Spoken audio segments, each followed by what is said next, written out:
Unit 3, which contains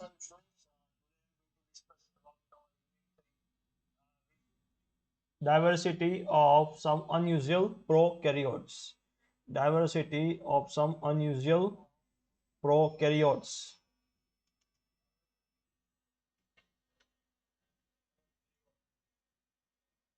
Okay.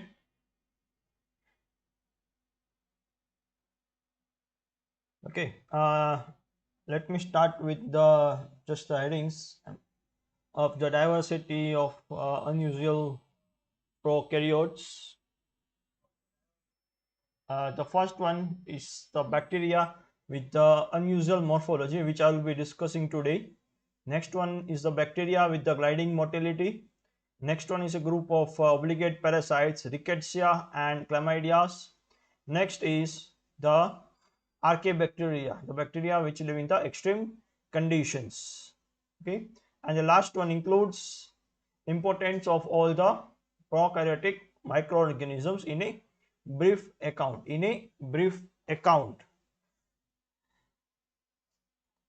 Now, as I told you, I'm going to discuss today bacteria with the unusual morphology.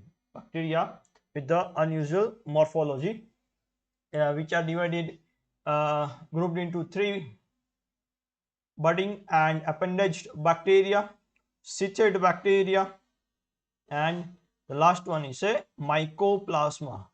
Last one is a mycoplasma. And this mycoplasma is basically a cell wall-less bacteria. It's a cell wall-less bacteria, mycoplasma. Now starting with the first one, the budding and appendaged bacteria. These are basically non-phototropic gram-negative bacteria which are characterized by the formation of prosteaceae. What are prosteaceae?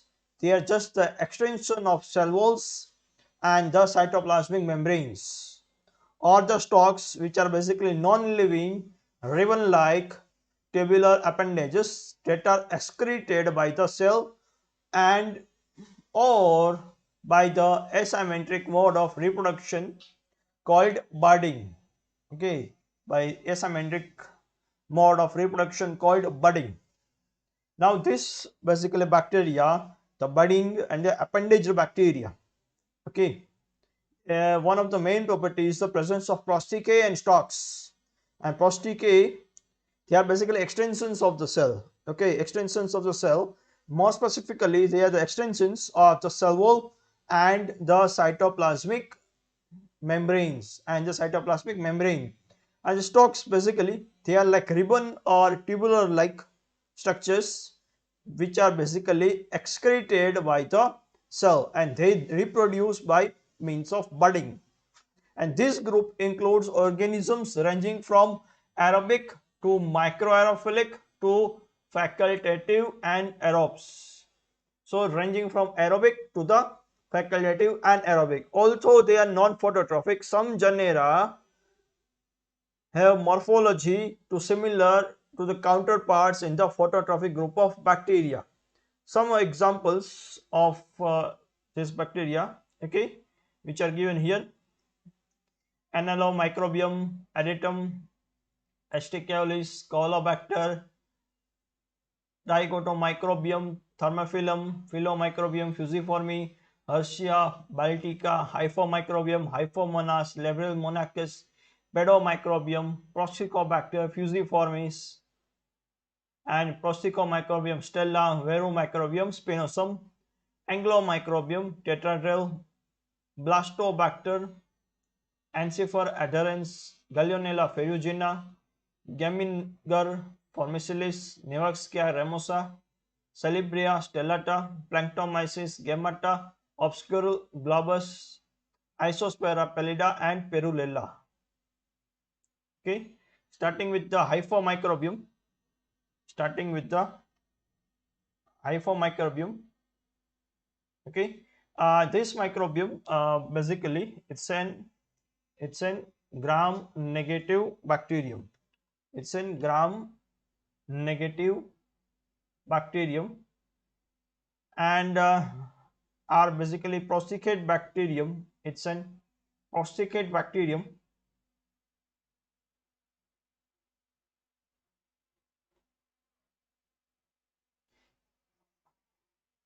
And the main functionality is they are budding bacteria. They are budding bacteria. And the individual cells of these groups are basically coccoid. Okay, and some of may be even with a rod shape or even oval or a bean shaped cells. Okay, so the cells rod shaped with pointed ends also, and some also show a monopolar or bipolar filamentous growth with a varying length of zero point 0.2 to 0.3 micrometer in diameter. And motility, they are motile but not in the all stages. Motility is lost soon after the Schwammer cell liberation and or attachment, and older cultures nearly lack motile Schwammer cells. Motile Schwammer cells.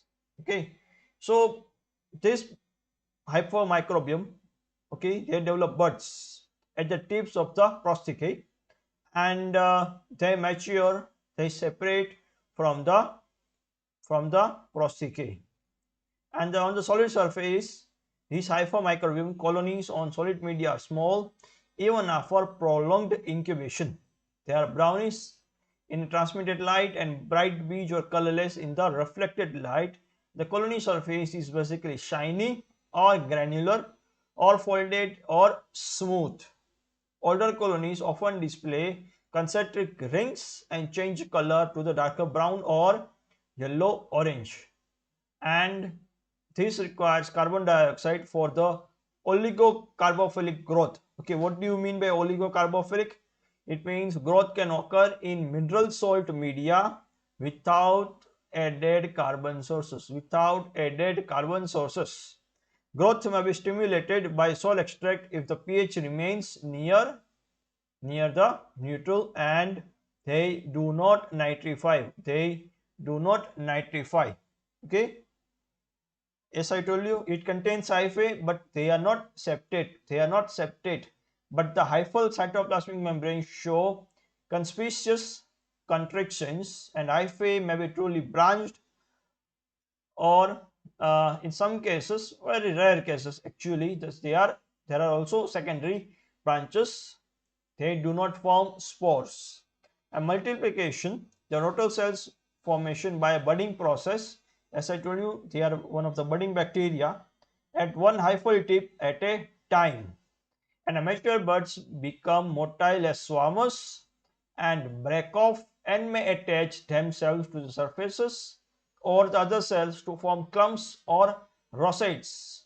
Polybeta hydroxybutyrate is stored by most of the cells and usually at a distinct cell pole. They are chemo-organotrophic, they are aerobic and have an optimum pH above 7, except one species have a lower optimum pH. The temperature, they grow in a mesophilic range, which indicates around 20 to around 40 to 45 degrees Celsius. Okay, this one is a photograph of a hyphomicrobium. Okay, and this hyphomicrobia, as I told you, they are aerobic one. Okay, and they are found in basically soils, okay, as well as numerous aquatic environments also. Okay, now where here you can clearly see, here you can clearly see the stalk. Okay, you clearly see the stalk. Okay, this one is an example of a hyphomicrobium facilis. Hyphomicrobium facilis with hypha, and here is the young bird. Here is the young bird. Okay, now another photograph of a hyphomicrobium. This figure is basically a photograph piece of a phase contrast of the hyphomicrobium cells. Okay, phase contrast microscopy for hyphomicrobium cell, where you can clearly see the hyphae which is formed. And the figure given here on the B side, it's an electron micrograph of the same hyphomicrobium. Okay, where you can clearly see the hyphal structures. Okay, This one is a hyphal structures. This one is an original or the parent hyphomicrobium cells. Now the cycle, how do they reproduce? Okay, you need to remember this cycle for your exam also. Okay, you need to remember. Okay, the budding bacteria, that is basically reproduction in hyphomicrobium. Before the reproduction takes place, the vegetative cells develop a stalk or a hypha. Okay, at the end of which the bud develops. At the end of the bud develops, which produces flagellum and separates to form a motile swarmer cell. Motile swarmer cell. Okay. Now it's in a mother cell. Okay, from which a hypha lengthens. DNA also replicates. Okay, at the same time here you can see second copy of a DNA. Okay, chromosome basically is transferred to this side. A cross septum,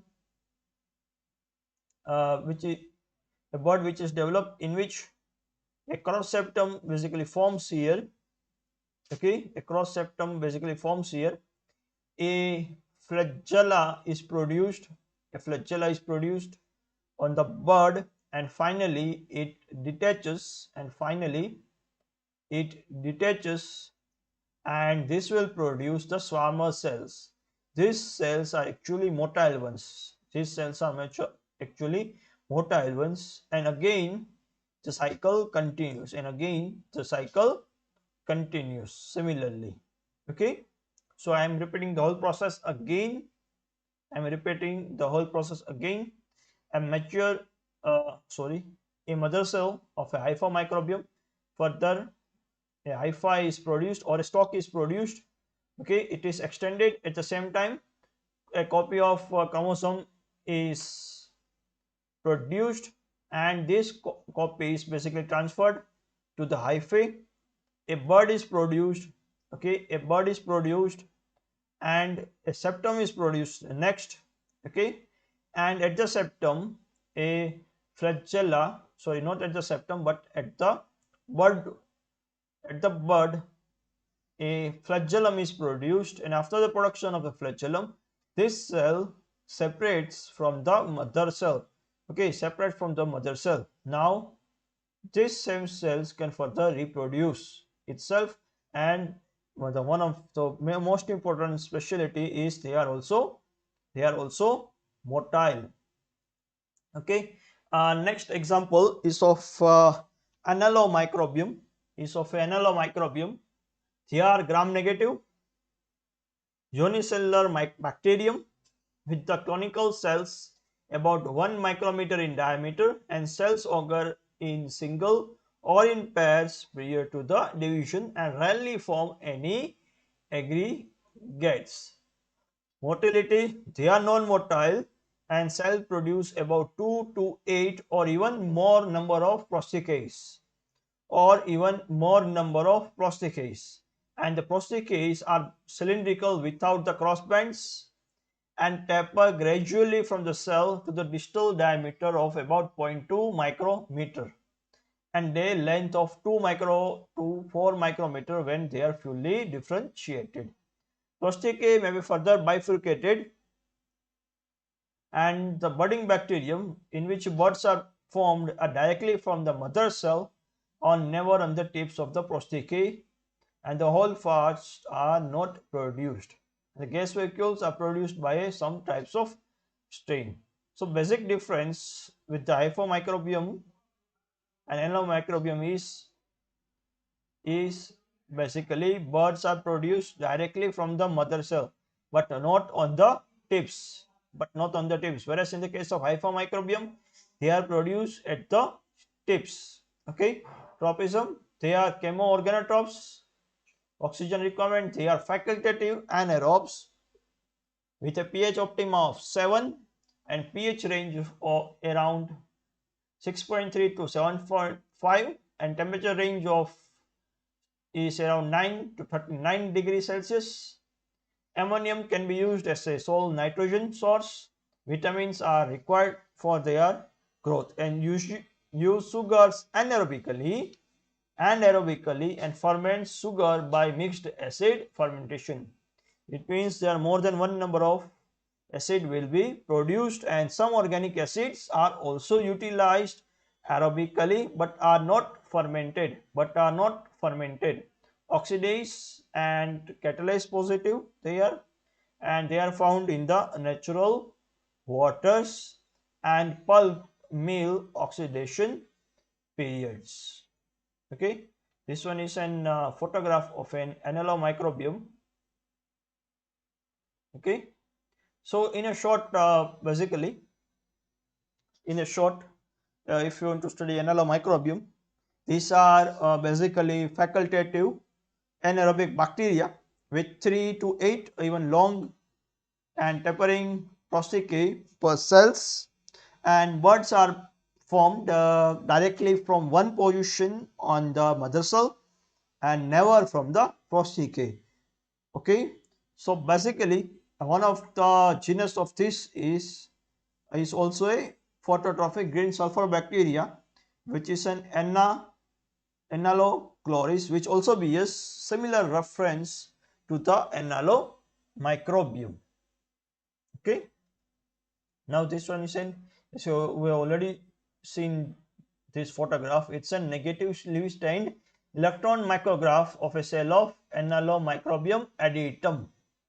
The prosticae are bound by the cell and contain cytoplasm about 0.2 micrometer in diameter. Okay, these are the prosticae which are produced by the annulomicrobium. Okay, there are more number of, but the bud will be around a year, maybe around a year. Okay, it is not shown in the figure. Now next comes a Caulobacter.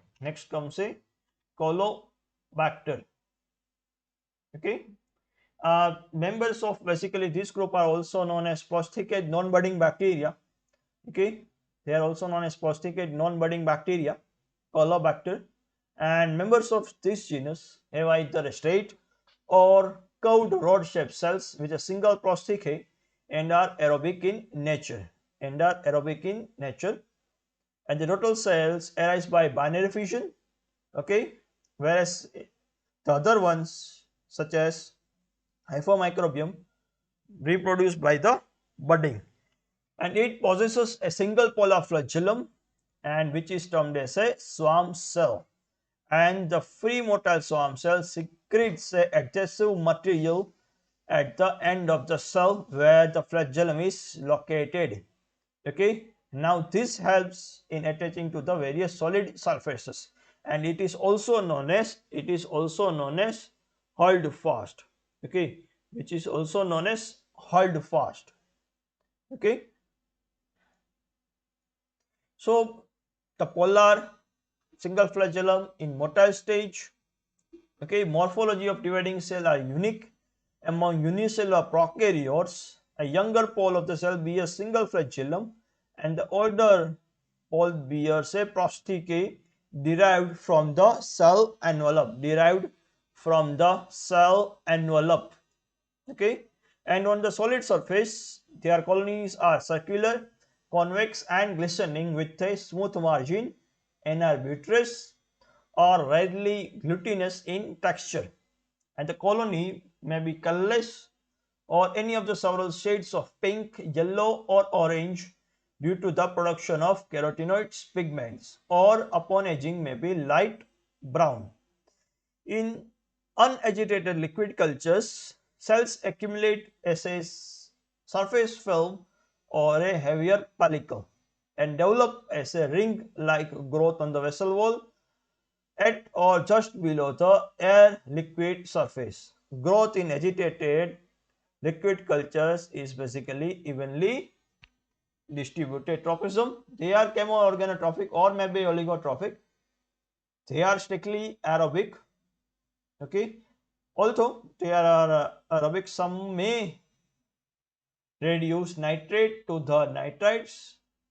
Okay, optimal pH is near neutral, and pH of range of around 6 to 9 can be tolerated with a maximum optimum temperature with a range of 20 to 25 but the tolerated range is around 10 to 35 degrees Celsius. Okay, their requirements, they readily grow in a media such as peptone is yeast extract, okay, and organic material, but it's not in the standard broth with 0.8% organic solutes.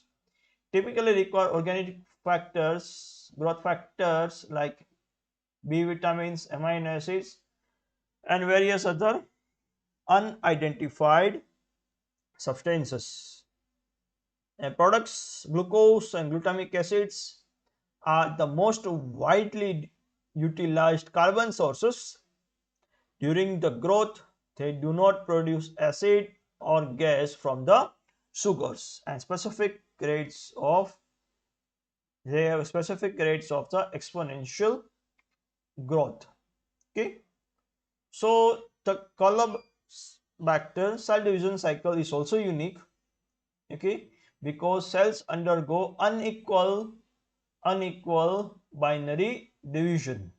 Okay, unequal binary division, and these Caulobacters are basically found in salt water, fresh water, and also have the ability to grow in environments with very low concentrations of nutrients, and the stocked now which is being produced, okay, where you can clearly see the stocked which is being produced by the Caulobacter. Okay, a stocked cell here, and this one is a holds fast, which helps the cell to attach to a solid surface. Okay, to a solid surface, and this one is a Schwammer cell. Now actual photographs of the Caulobacter. The first one, okay, the first one is basically a cell dividing to produce a Schwammer. Okay, please check clearly the presence of flagella and the prosthecae, and in the figure B, okay, be a stalked cell and a flagellated swarmer cell, okay, please check here. Okay, and this one is a swarmer cell. Okay, I'm zooming in for a clear view. Please check here. This one is a stalked, this one is a swarmer cell. Okay, the third one is basically a rosette, which is basically of cells, which is basically seen in the electron microscope. Okay, rose like structures. Okay, various, and similarly it's a group of Caulobacters. Now the reproduction. Okay, the reproduction. Okay, now a stalk cells. Okay, a stalk cells will be further undergo division, will further undergo division, okay, and will produce a new cells.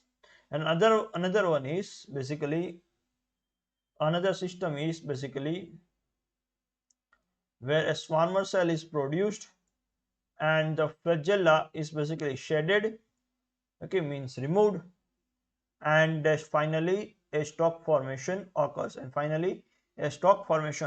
will further undergo binary division and produce new cells. Okay, and the stalk cells attached to the substrate undergo asymmetric binary division, undergo asymmetric binary division, and the swarmer cells basically have the capability to swim freely and make spilli until it settles and ejects its cella, okay, and forms a stalk. Okay, and forms a stalk. And one important character which is to be noted in the case of reproduction of Caulobacter is the cells with the stalk only the cells with the stalk can undergo division can undergo division. Okay, next one is a group of planktomyces.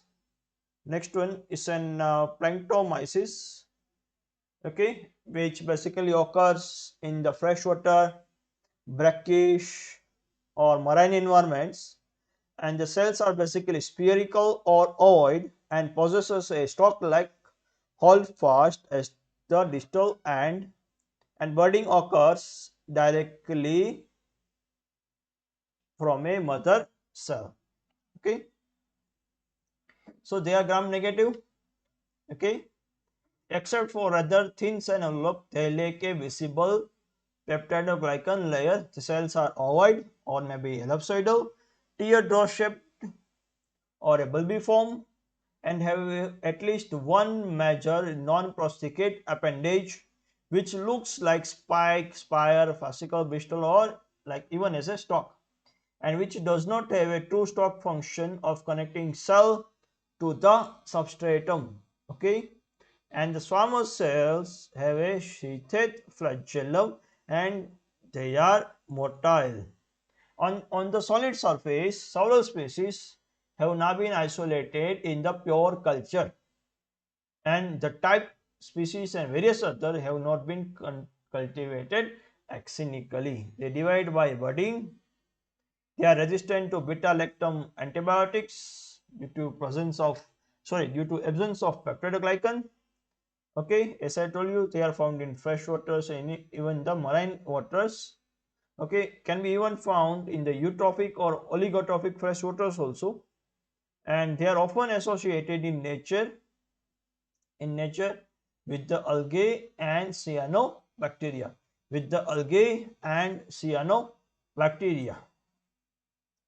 and some of them can also encrust iron and manganese oxides. And some of the planktomyces are relatively large and have a holdfast, which is not always easily be visible, not easily visible, and the district structure is often present at the distal end of an appendage or at the end of the cell. Sometimes homologous aggregations or the rosettes or buckets are formed by joining at the holdfast. The structure we had seen in the case of Caulobacter, which was a rosette structure. Now, please have a look of the photograph of the planktomyces.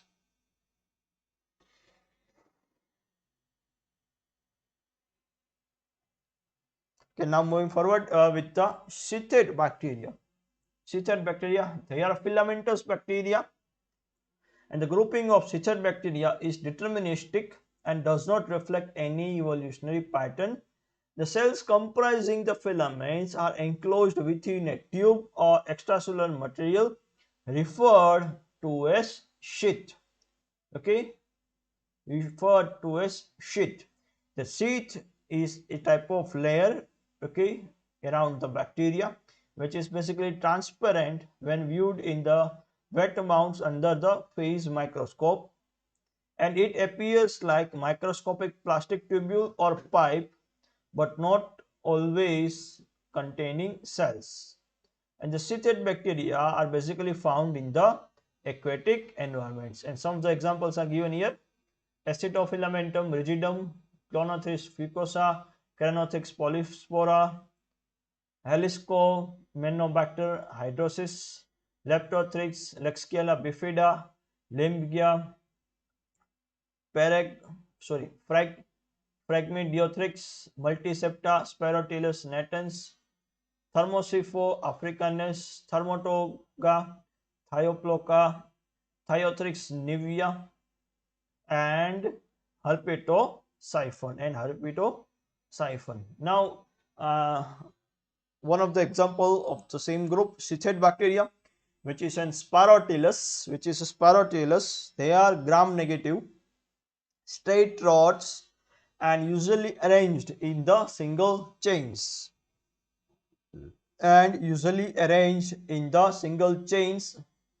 Within the sheets of uniform width, okay, which may be attached by the cells of the hold fast to walls of the containers or submerged plants, stones, or various other surfaces. Single or paired cells release the seeds are motile by means of bundle of polar flagella. There are specialized structures. Seeds are usually thin without the incrustation of the ferric and manganese oxides. They cannot be easily recognized when filled with the cells. They are basically chemo-organotrophs, and metabolism is respiratory type, can be never fermentative, and can also grow in the very low concentration of dissolved oxygens and have a optimum pH between 6.5 to 7.5 and a temperature range of 10 to 37 degrees Celsius, but a optimum of 20 to 30 degrees Celsius.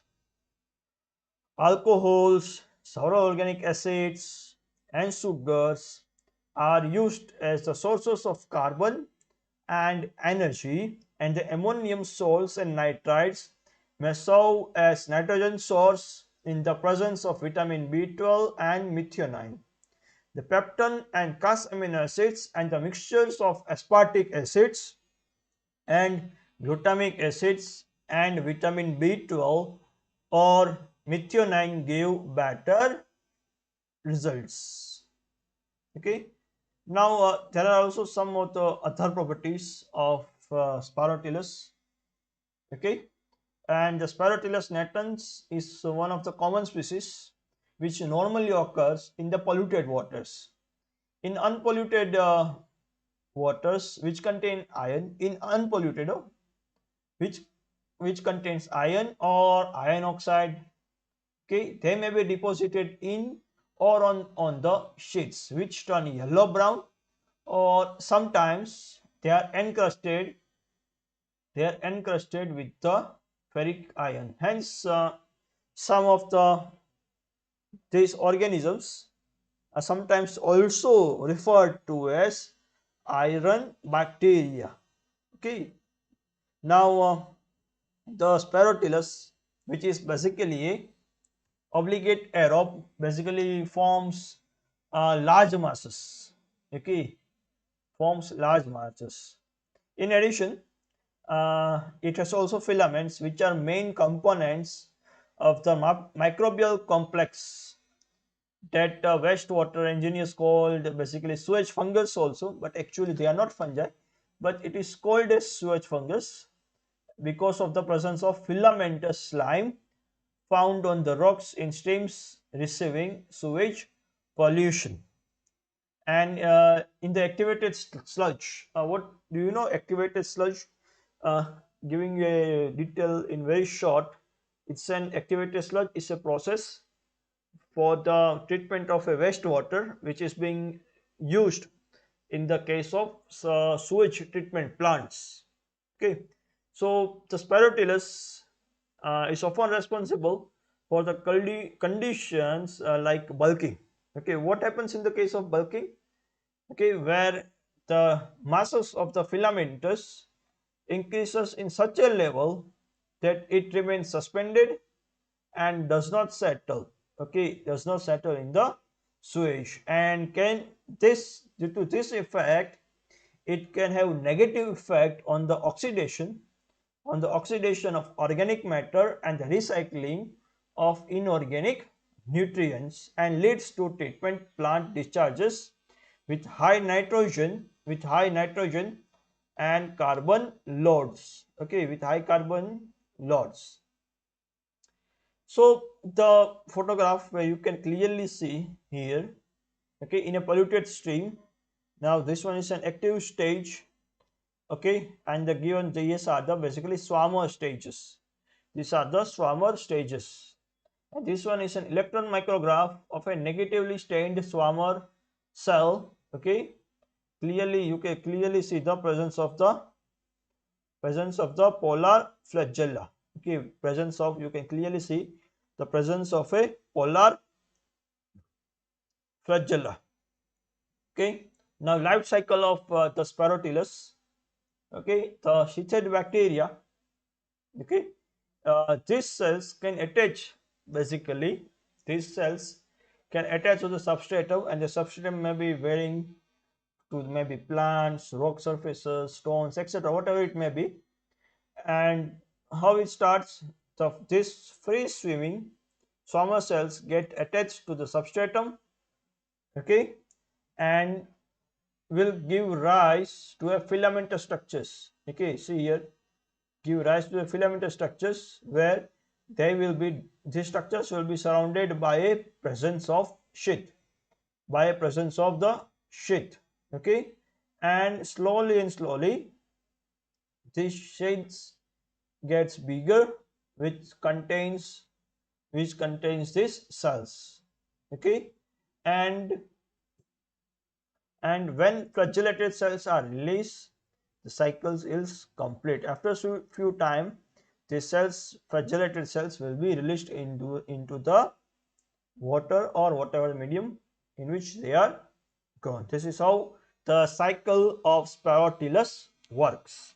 Okay, next example is of an Leptothrix.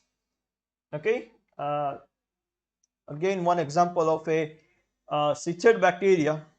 Okay, the ability of Sparotilus and Leptothrix to precipitate iron oxides on their sheath is well established when the sheaths become iron encrusted, as occurs in the case of iron rich waters, which can be frequently seen microscopically. Okay, I forgot to show you the sheet. Okay, it may be in the next photograph, I think.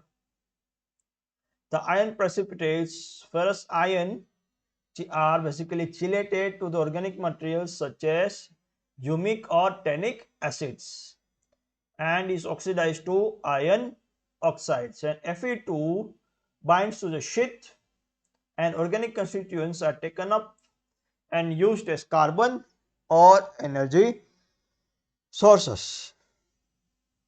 The ion oxidation is fortuitous, and the organism does not use Fe2 as an electron donor in energy metabolism as many ion oxidizing bacteria do. Okay, now you can clearly see the here presence of iron oxides. Okay, I'm zooming in the image for your better view. Okay, let's see here presence of the iron oxides, here also presence of the iron oxides. Okay, this one is an basically transmission electron micrograph of a thin section of Leptothrix growing in a ferromanganese film in a swamp in Ithaca, New York. A single cell measures about 0.9 micrometer in diameter. Okay, and please you can see the protuberance of the cell envelope tight contact sheet. Okay, these are the protuberances. Now moving forward with our today's lectures, last group, which are mycoplasma. Some of the examples are ecleoplasma, anaeroplasma, asterioplasma, anaboricum, mycoplasma, spiroplasma, and urea plasma. Okay, and what is its specialty? They do not contain cell wall. Okay, and they are included in the class molecules and are, as I told you, due to the absence of cell wall, okay, they are often referred to as soft bacteria also, and they are the smallest of the bacteria known. Okay, they are the smallest of the bacteria, and one of the best studied in the cell wall-less bacteria is the mycoplasma. Is the mycoplasma. Okay, they do not stain gram positive, they are gram negative, and mycoplasma basically lives in a close association with animal as well as plant host.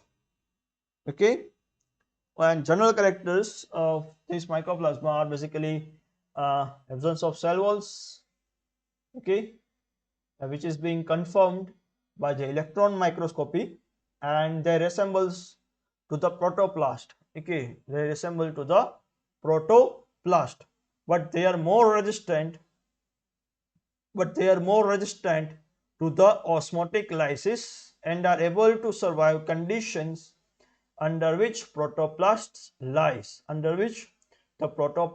lies.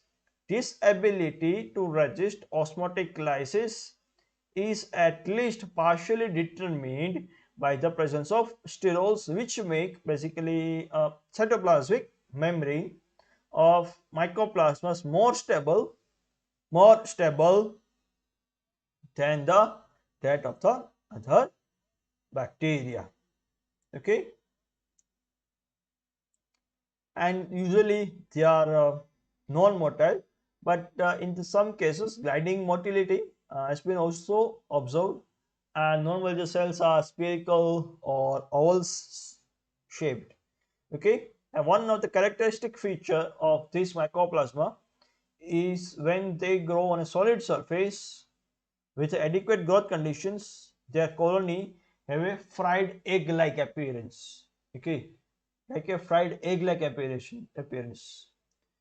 Okay, those who consume fried egg, who have consumed fried egg, may know what do you mean by fried egg appearance. Okay, they are chemoorganotrophic, facultative anaerobic, require cholesterol and related sterols for the growth, and use either sugars or arginine as major electron source, and are catalase negative and possess a truncated flavin terminated electron transport chain devoid of quinones and cytochromes. They are parasites of a wide range of mammalian and avian host. Okay, and avian host. This one is the structure of a mycoplasma, and it has a three-layered cell membrane and also have a soluble protein.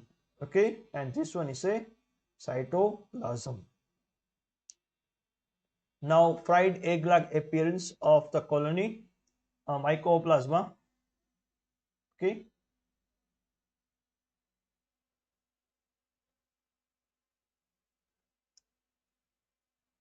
now there are also other examples of the mycoplasma.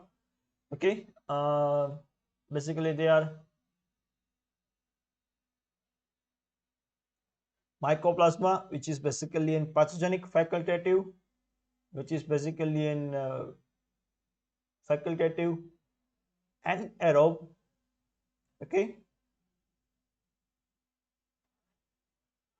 sorry, made a mistake. It is aerobe and it requires sterols. Okay, it requires sterol for their growth. Okay, another example of this group is a spiroplasma.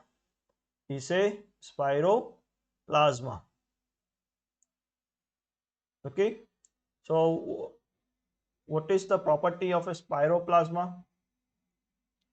They may or may not require sterols. Okay, but they are obligate in aerobes.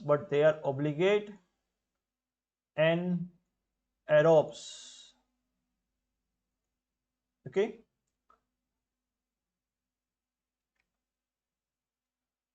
now moving forward with the again a photograph of a fried egg colonies of the mycoplasma.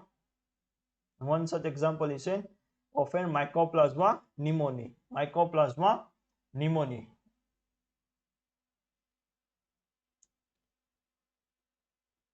Next one, it's in spiroplasma. Morphology: cells are pleomorphic which are varying in size and shape from helical and branch non-helical filaments to the spherical or ovoid in shape.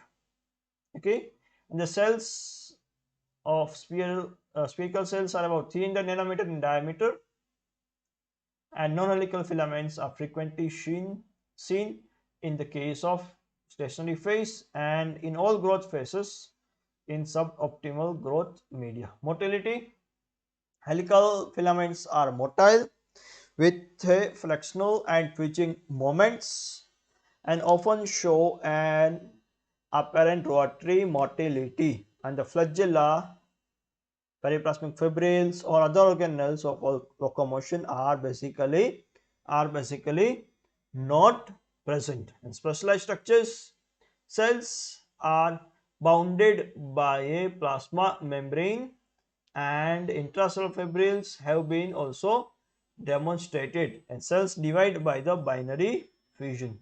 Please view the cells of a spiroplasma.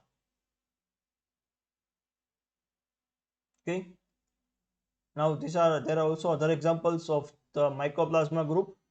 Okay, there is anaeroplasma, spiroplasma, ureaplasma, and next one is entomoplasma. Okay, there are also some of them which do not require sterols, which includes achloeplasma, asteroloplasma, and mesoplasma.